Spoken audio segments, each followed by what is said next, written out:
Good morning, good afternoon, good evening, wherever in this beautiful world you might be. My name's Jack Branch. I'm located in Covington, Louisiana, and this is the 19th edition of the Healthy Wealth Show. You may ask, what the heck is this Healthy Wealth Show? Well, about 6 months ago, I started becoming challenged to help people navigate through the valleys, if you will, of both health challenges as well as wealth challenges.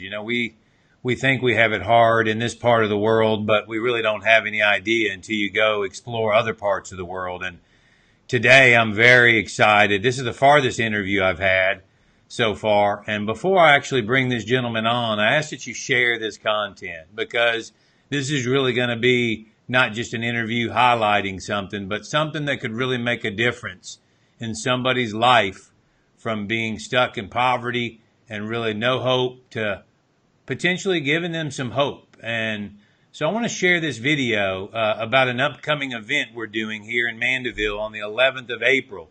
And more details will be coming, but I ask that you prayerfully consider either one, after you watch this and listen to this interview, supporting them, but more importantly, two, come and see what it's all about. So I'm going to run this quick video and then introduce a good friend of mine, direct from South Africa,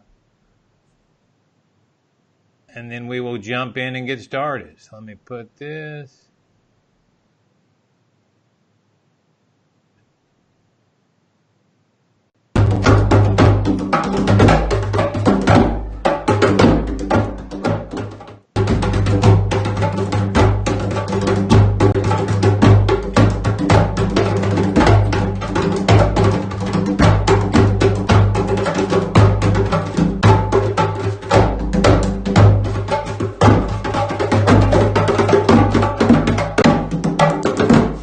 This April, we are coming to the US with a very unique African drumming experience. So I want to invite you to come and hear the Mosaic stories, the story of Nozuku, the story of Pretty Pumwaku, all stories with a heartbeat of hope. And I'm going to welcome a good friend of mine from South Africa, Meyer Conradie. How are you today, Meyer? I'm very good. Thank you, Jack, and thanks for having me on your show. Absolutely. As I said, this has really been spurred on by someone else to come do this. And I know you and I met through a good friend, Dan Zemansky. Dan actually visited South Africa a couple years ago and really got moved in terms of, what he saw. And what he saw we're going to talk about today. So first of all, how did you get into ministry, and what did you do before that, before you got involved being the president CEO of Mosaic?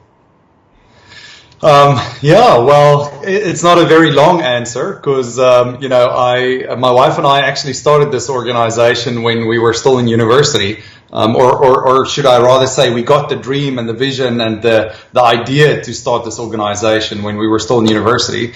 So straight out of college, we started full time with this crazy dream. And I always tell people, when they come up with crazy ideas of something that they want to do, especially if they are young, then I tell them, do it while you're young. Like you have nothing to lose. Literally, you have nothing to lose. So we were in that position, and we had nothing to lose. And we saw a lot of need around us, and we just felt called, to do something about the massive need around us in South Africa. And so we started this organization. So tell me, orphan care, I mean, a lot of people are aware of it in the States. However, many of them might not be as astute to what's going on in other parts of the world. But share with the viewers, if you will, why the current mode or model, if you will, of orphanages can't sustain, and really how Mosaic is really changing that orphan care model. So tell us a little bit about that, if you would. Yeah. So, Jack, I think if you step outside of the US, and especially if you step into Africa, I think the magnitude of the orphan care or the orphan problem in Africa and in South Africa is just so big. I think even as a South African, I sometimes struggle to comprehend the magnitude, of the orphan problem here.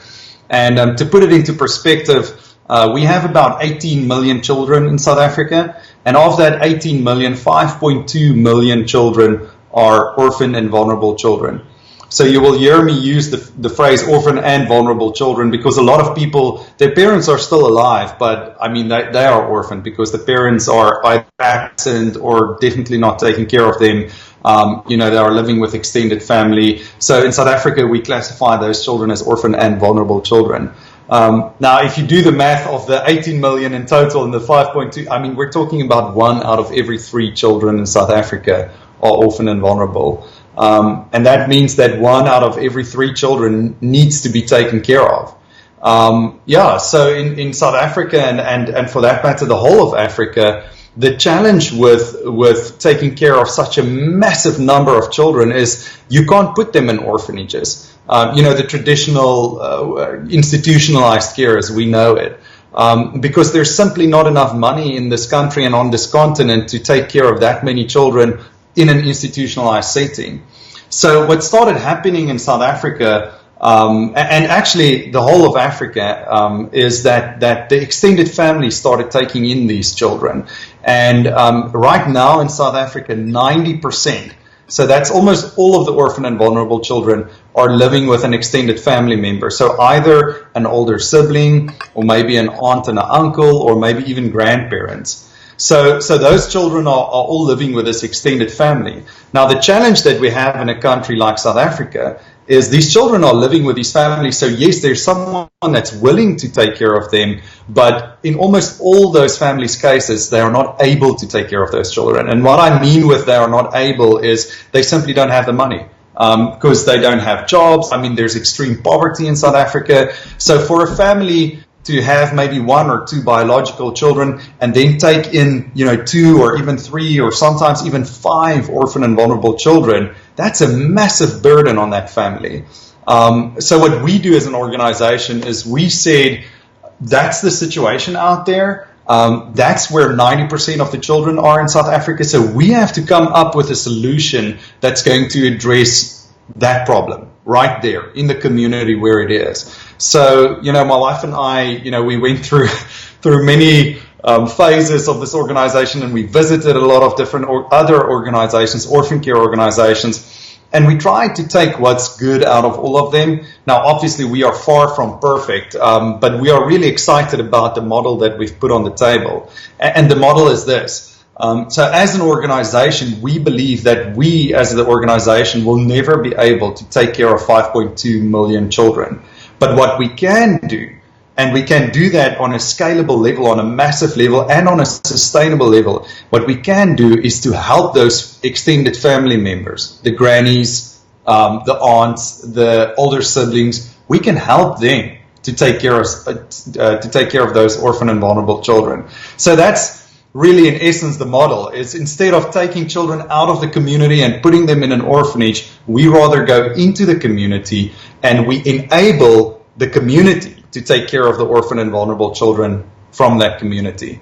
And, we do that through literally 24 different programs that's all focused on helping that family to stand on their own feet and be able to take care of the children that's living with them.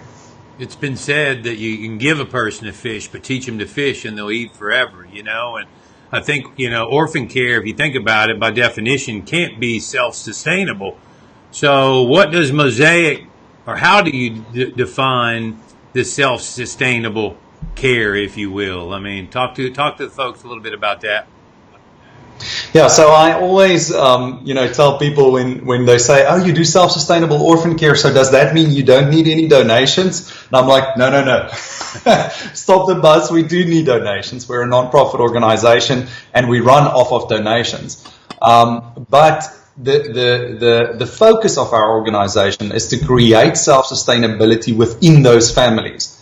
And what we mean with that is if you look at a grandmother, whose children passed away, and she now adopted those grandchildren into her house. If you look at that family, they are, per definition, not very sustainable. The grandmother doesn't necessarily have a job. They might live in a terrible house that you can't even call a house. In South Africa, we call them makukus or shacks, which is really a building built with scrap building material. But anyway, so that's where they live. The grandmother doesn't necessarily have the social support network, to be able to take care of these kids, etc., etc. So what we do as an organization is we basically provide and facilitate a process that will bring that grandmother to a point where she is self-sustainable, where she has a job and gets an income, where she has people around her, a social support network, where she has the necessary life skills, where the children are getting a good education and good after-school programs, all these things. We facilitate that process for her to access that. And once she's at that point, she becomes self-sustainable.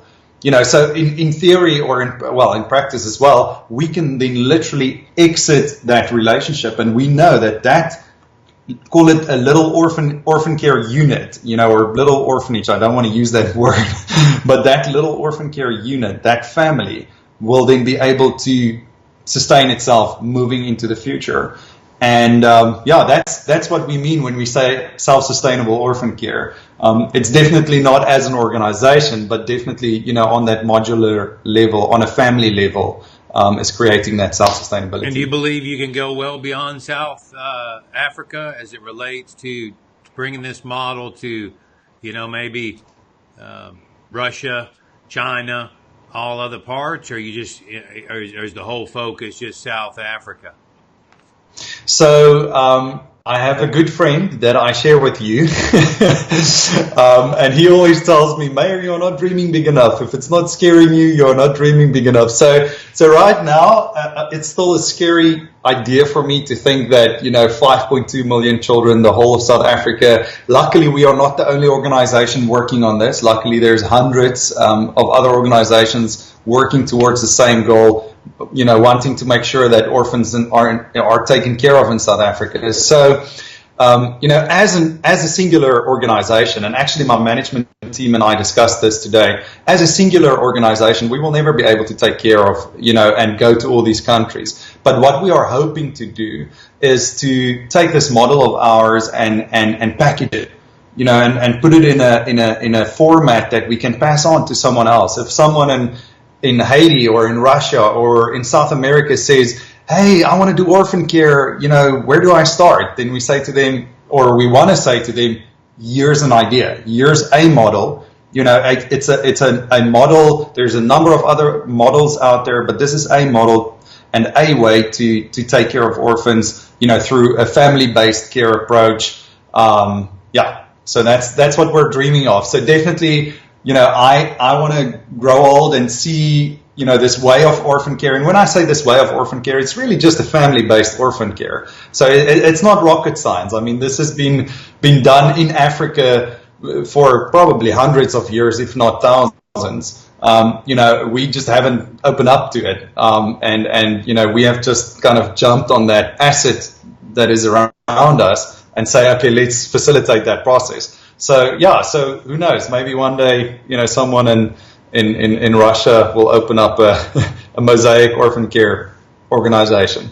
Or maybe not. And you're open either way. I think that's the beautiful thing about this is you've got other people kind of in your sphere that are challenging you to think bigger, like the Begins or Dan, and it's hard though. It's scary, right? Because we get comfortable dealing with what we're dealing with, and to step way beyond that requires a heck of a lot of faith. I love the parables. They're all around the boat, when Jesus spoke about different real challenging circumstances, and it's real easy to stay in that boat where we are comfortable versus getting out. And the beautiful thing about this interview is, people can see it all over the world. And what I love about this is, in the United States, we're very blessed. I mean, well beyond what we don't have any inclination until you visit these places. And I know I went on a trip to Romania, and there was a guy there. I'll never forget it.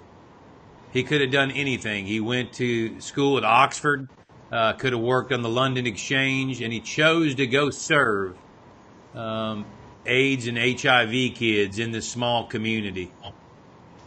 And I never will forget the shirt that he had, and it was "Be the Change."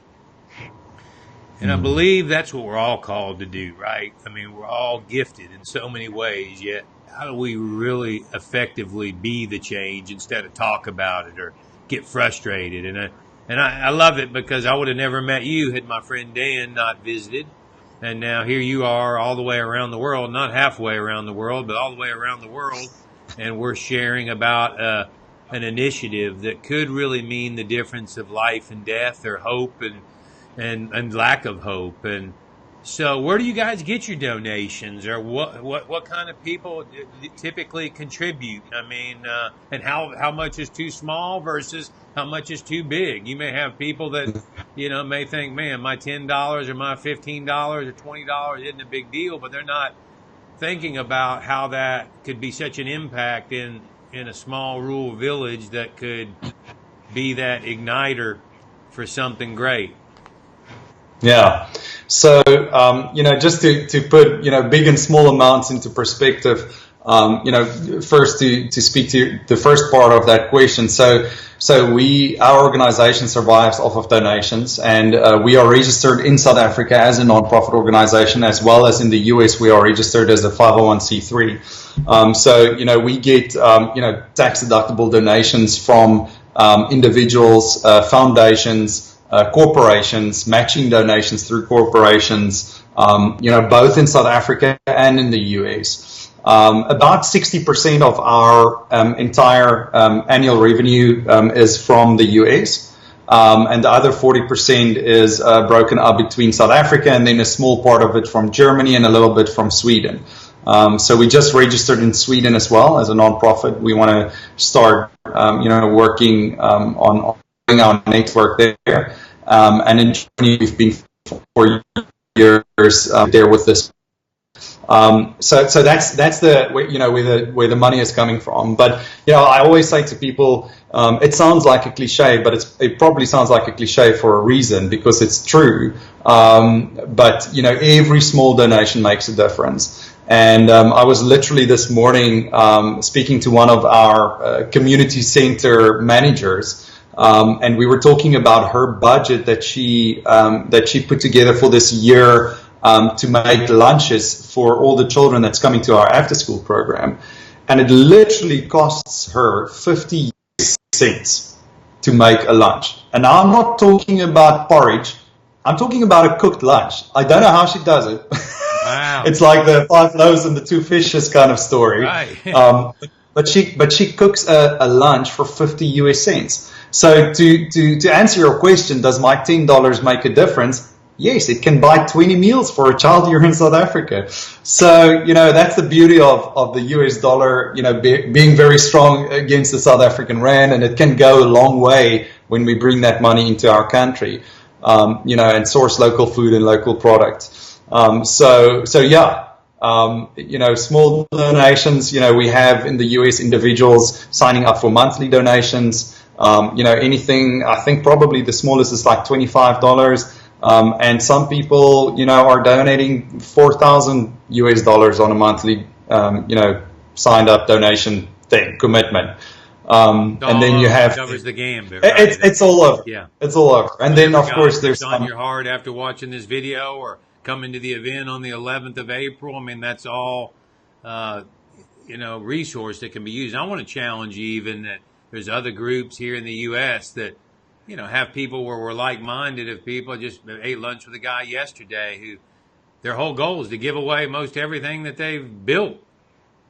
And I plan to bring him and his wife to April, I actually reached out to him this morning. So you just never know who may know someone else that this message might touch. And, we live kind of in this bubble, if you will, that if instead of, having the latest and greatest gadgets or automobile or truck, that there's people really dealing with real struggles, and I've really been moved by listening to how you have created kind of this with vision, this micro economies of manufacturing goods and, that you can't get anywhere else other than from somebody in your community. Talk to them a little bit about that, about what you're doing with leather and the drum in the intro video. Talk to us a little bit about maybe the goods and services and how they could maybe find some of these through this microeconomy. Yeah. So as I mentioned, Jack, a big part of what we do at our organization is to make sure that the families that we work with, who's taking care of these orphans, can stand on their own 2 feet. Now, probably the key to success in that whole story is to make sure that that parent has a job. Because if they have a job, and this is very interesting, we've been, I love research and I love numbers, and it always feels to me like if I can quantify something, then I can say it's good or it's not. So I'm constantly looking at, what is the impact that our programs have on the children. And we have built this, software over the past 2 years that monitors the impact, doing impact assessments on the children, as we roll out our programs. And what we have found, and this is very interesting, is we provide housing. So we help a family move from a tin shack built out of scrap building materials into a 3-bedroom proper brick house. And we have found that the biggest impact of all our programs on the well-being of the child, meaning how well that child is doing in school, how good they feel about themselves, how safe they feel, all those things. The biggest possible impact on a child is not moving from one house to the other, which we always thought that's a massive big deal. It's actually when their parent gets a job. Then the well-being of that child within a space of a month or two changes radically. Because the ripple effect of having a job, it's massive, and it's felt throughout the entire family if there's one parent in that house that has a job. So for us, it's a big deal. It's a big deal. We have to make sure that our parents all get jobs. So the way that we do it is we started up these micro businesses, like you mentioned. So we have a leather business manufacturing leather bags and leather purses and leather wallets and lots of leather stuff. Then we also have a bakery, baking biscuits and rusks. So rusks is, I think, the closest thing that you guys have to a rusk is a biscotti, but it's not a biscotti. It's the South African version, and it's much better. So maybe I'll bring some of those rusks to the 11th of April event, and you can taste them and see for yourself. But so we have a bakery that does that. Then we have a screen printing a business that prints on overalls and jackets and T-shirts and all that kind of stuff. And at these businesses, the parents then work at these businesses, and then over the long run, we upskill them while they are working for us, and then we graduate them out of those businesses so that they can go find a job in the private sector. So they are only with us for a year or two. Some are there longer, some are there shorter, but we really want to see them go get a job out there and become self-sustainable. So it's an exciting part of what we are doing, and definitely a very necessary part with a massive impact.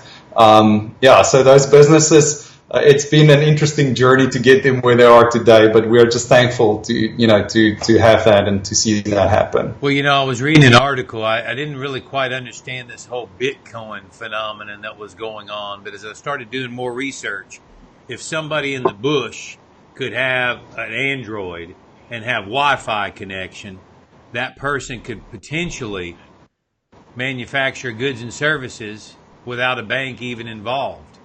And the more that I started thinking about this, what can you get an Android for? $20, $30 sometimes. And if you do have a Wi-Fi, they could conduct commerce all around the world. So it's phenomenal.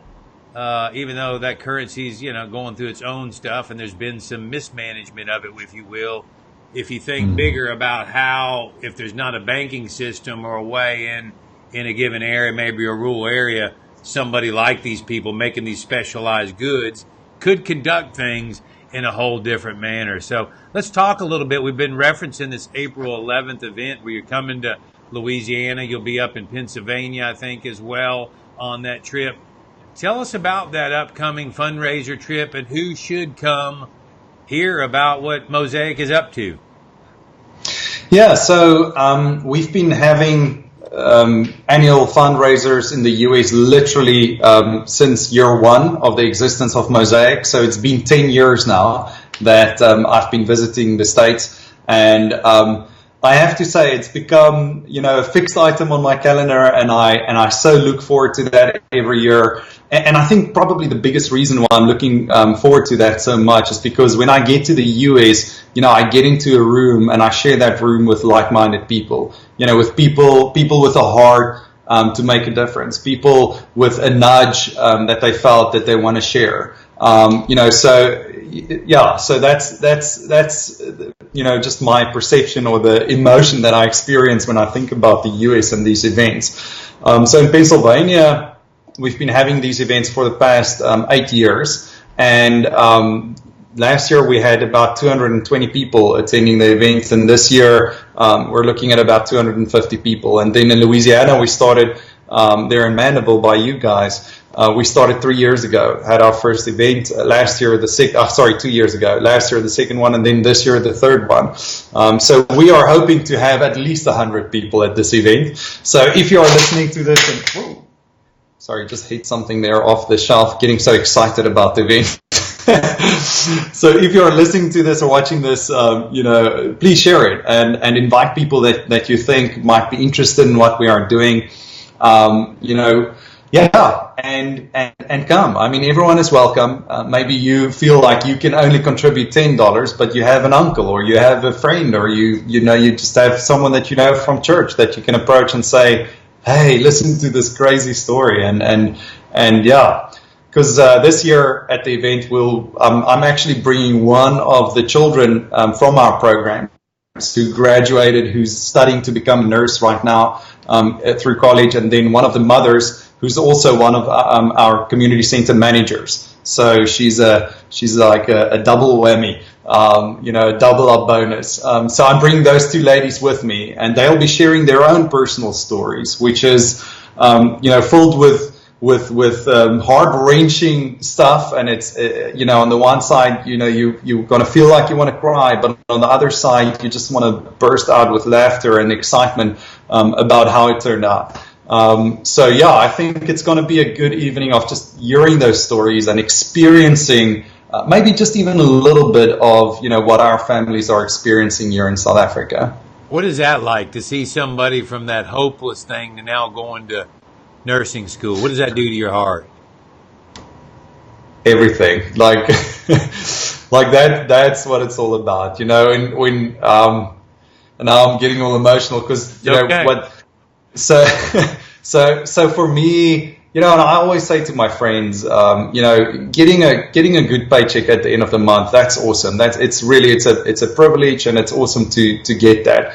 But getting the satisfaction of seeing a child going from complete despair and utter hopelessness to a position where they are studying to become something, and we've had some of our older children who graduated the program, who finished college, who's working now. And this one story, I'll share this with you. One of the kids, Willie, he's one of our older children.